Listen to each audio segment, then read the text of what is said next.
কক্সবাজারের উখিয়া, টেকনাফ, চকরিয়া, পেকুয়া, রামু ও সদর উপজেলার শতাধিক গ্রাম বন্যা কবলিত হয়ে ১.৫ লাখের বেশি মানুষ পানিবন্দী হয়ে পড়েছে।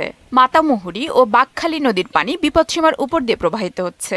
ঘরবাড়িতে পানি ঢুকে যাওয়ায় অনেকেই আশ্রয় কেন্দ্রে চলে গেছে। পাহাড়ি ঢলের তোড়ে মাতামুহুরী ও বাঁকখালী নদীর অন্তত ১০টি পয়েন্টে বেড়িবাঁধ ভেঙে গেছে।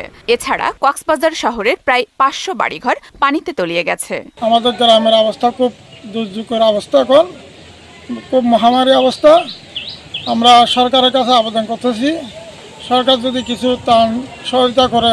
অনেক ছোট ছোট বাচ্চা, মুরব্বী এবং অনেক অসুস্থ রোগীরাও বের হতে পারতেছে না। তারা গত রাত ১টার পর থেকে কারো চুলায় আগুন জ্বলে নাই। জেলার বেশ কটি স্থানে সড়ক মহাসড়কে বন্যার পানিতে যানবাহন চলাচল ব্যাহত হচ্ছে। পানিবন্দী মানুষের জন্য দ্রুত সরকারি সহায়তার দাবি জানিয়েছেন স্থানীয় জনপ্রতিনিধিরা। ২০টি গ্রামের ১০,০০০ মানুষ পানিবন্দী হয়ে আছে।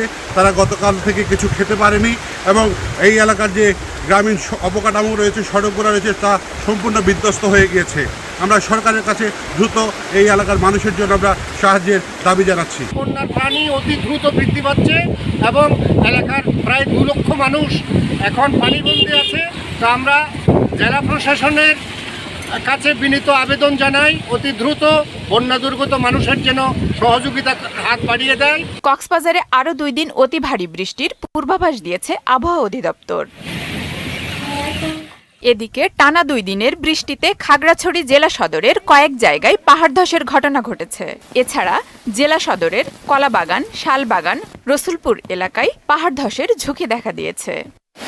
সুদবিহীন ব্যাংকিংয়ে আত্মশুদ্ধির পথ এনআরবিসি ব্যাংকের ইসলামিক ব্যাংকিং আল আমিন।